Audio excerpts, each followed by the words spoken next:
Bonjour à toutes et à tous et bienvenue.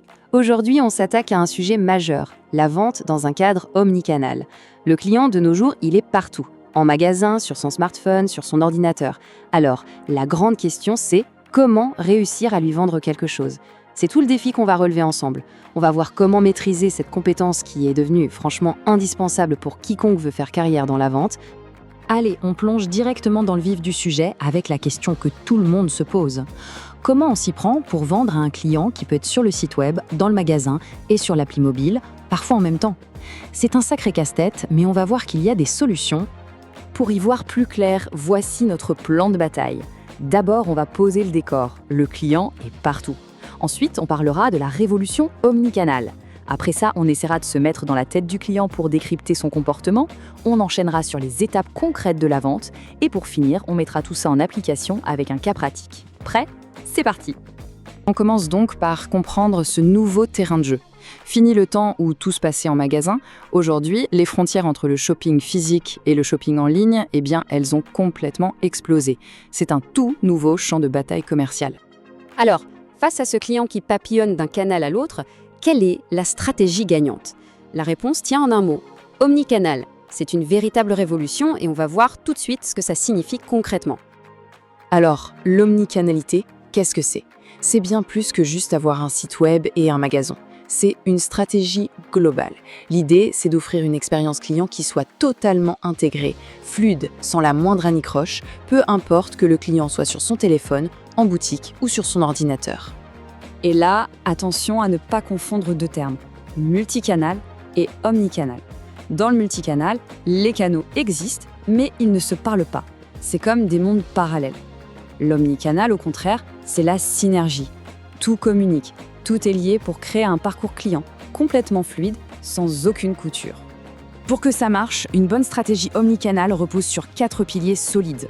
Le premier, la continuité. L'info doit suivre le client où qu'il aille. Deuxième pilier, la personnalisation. Chaque interaction doit être sur mesure. Troisièmement, la fluidité. Passer du site au magasin doit être d'une simplicité enfantine. Et tout ça, ça nous mène au dernier pilier, le but ultime, une expérience unifiée. Bon, on a la stratégie. Maintenant, il faut s'intéresser à la star de l'histoire, le client. Pour bien vendre, il faut d'abord bien comprendre. On va donc essayer de décrypter le comportement d'achat du client moderne. C'est une étape absolument cruciale. En fait, chaque achat, c'est une sorte de balance. D'un côté, il y a les motivations, ce qui pousse le client vers l'avant, un besoin pratique, une émotion, un désir de reconnaissance. Et de l'autre, il y a les freins, ce qui le retient, le prix, le manque d'informations, la peur de se tromper.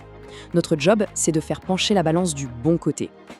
Le modèle classique du processus d'achat, il est assez simple et logique. D'abord, on reconnaît un besoin. Puis, on cherche des infos. Ensuite, on compare les options. On prend une décision. Et enfin, on évalue notre achat après coup.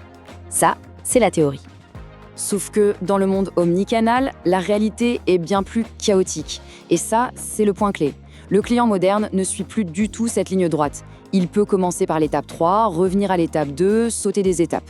Il navigue entre les canaux et les phases d'achat en toute liberté. Et c'est là que ça se complique pour nous. Alors, pour s'y retrouver dans ce labyrinthe, le vendeur moderne n'est pas seul.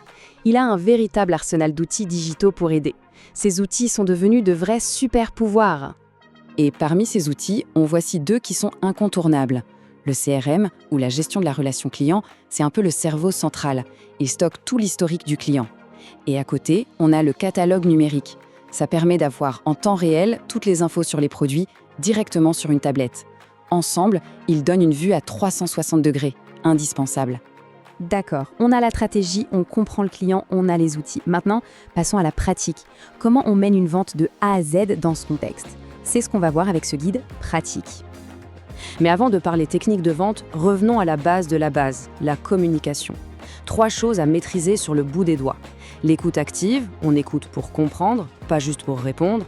L'empathie, on se met vraiment à la place du client. Et la clarté, on s'exprime simplement et logiquement. Sans ça, rien n'est possible. Une fois ces bases acquises, on peut suivre un processus structuré en 7 étapes. Ça va de la prise de contact à la finalisation.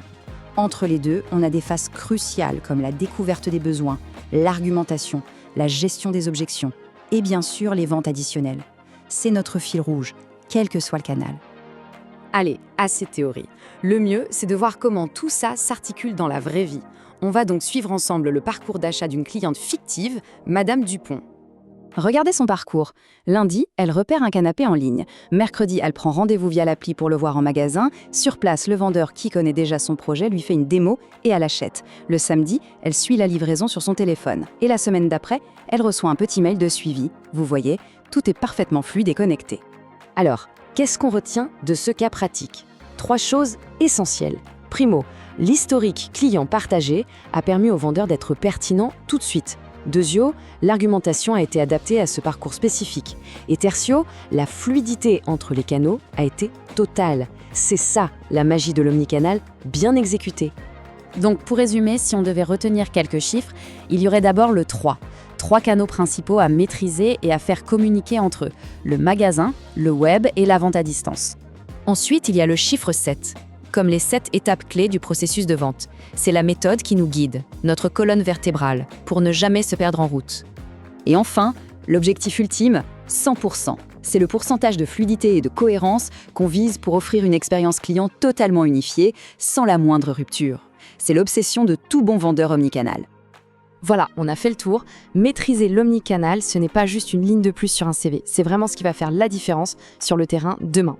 Alors la question que j'ai envie de vous laisser, c'est concrètement, en stage ou dans un premier job, quelle sera la première action omnicanal que vous mettrez en place? Pensez-y.